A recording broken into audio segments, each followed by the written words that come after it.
as long as Jay Cutler gets and stays healthy, I think the Bears are in no trouble. And I want to make the definitive statement here that last night was a tribute to just how great that Jay Cutler has been as the Chicago Bears starting quarterback. He's 31-19 as the Bears starter. And this year, he got that same bunch of turnstiles in the offensive line, got that offensive line to 7-1. And they would have been 8-1 if Cutler hadn't gotten hurt late in the first half of that Houston game, as you well remember. So, to me, big picture, Jay Cutler is the guy who got the Bears to the NFC Championship game at home. And if he hadn't gotten hurt in that game, you recall 2 years ago against Green Bay, I say the Bears would have won that game. They lost 21-14, as you recall, to Aaron Rodgers, who played miserably in the second half. I believe Cutler would have gotten that Bears team past the Packers to the Super Bowl. You know why? Because he's so big and he's so athletic, and he does not get enough credit for ducking and dodging. And he's moody. What's that? He's moody. He's temperamental. Okay, let me finish. He's not necessarily the quintessential leader. Okay, are you going to go now? Go ahead. Go ahead. What he doesn't get enough credit for is there are a lot of free rushers game after game against Jay Cutler. He shrugs them off. He dodges. He runs with the football.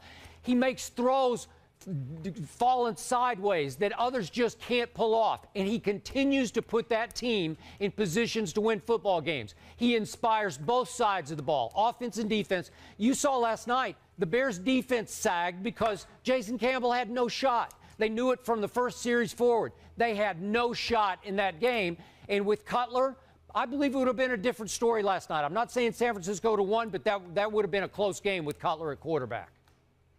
Listen, I think you give Cutler far too much credit. I know that Jay Cutler can play the game of football. I'm not trying to deny that. I understand it.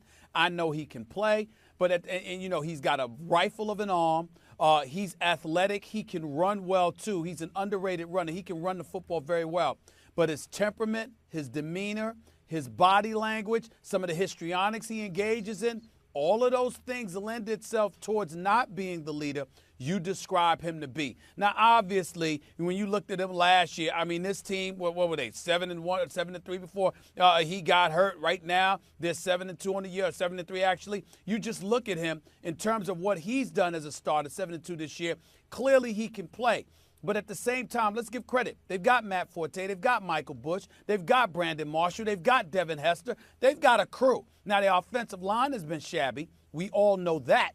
But at the same time, you got a stout defense to make up for a lot of things. It's not about Jay Cutler. It's about the team that they have. Now, Jason Campbell, I understand that he's no Jay Cutler. I mean, he was 8-8 and 4-12 as a starter in his last 2 years in Washington, even though he went 7-5 and 12 starts last year with Oakland. But the point that I'm trying to make to you is, even though he's no Jay Cutler, at the same time, let's think about the question marks that Jay Cutler, creates. When things are going well, Jay Cutler's fine. When things are going a bit to the side, to the wayside, all of a sudden he becomes rattled. He becomes rattled emotionally.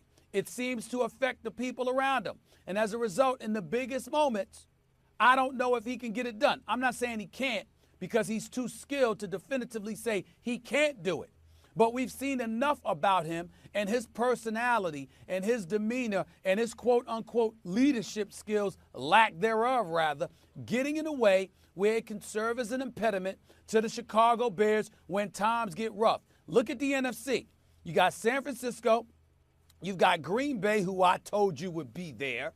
You still got Chicago. You got Tampa Bay. You got the New York Giants. You look at these teams alone, you're going to run into some problems. And as a result of that, how is Jay Cutler going to react when those arduous times come to reality? Let's see what he does then. Because if I'm a defense, here's what I'm thinking, Skip. Matt Forte can ball. Brandon Marshall can ball. That defense is hellacious, even though it didn't appear to be in the first half last night. They're hellacious. Just a bad night. Here's my thing. I'm going to adopt the Tom Brady approach, meaning defense's approach to Tom Brady. I'm going to do the same thing except intensify it with Jay Cutler. Get to him. With Tom Brady, he might tap dance. With Jay Cutler, he'll lose it and start going after his offensive linemen, calling them out, talking nonsense, losing his head. That will rattle the Chicago Bears, and they won't be themselves. That would be a strategy that I would employ, and it would work against Jay Cutler because history tells me so. So where was all that Chicago crew last night that you rave about? All those receivers, Forte, the defense. Where was it last night? What's their record? What's their record, Skip? Well, without Cutler, they just lost 2 in a row. All right. Without Cutler, they just lost 2 in a row. Yeah. So what I'm trying to say to you is I understand that he can play. I understand he has skills. But at the same time, he didn't win all of those games for them beforehand. What did that defense do against Dallas on Monday night a few weeks ago? Wasn't that their defense that did all of that damage? Yeah. I mean, listen. Cutler did a lot of damage, too. They can ball. All I'm trying to say is Chicago has a crew.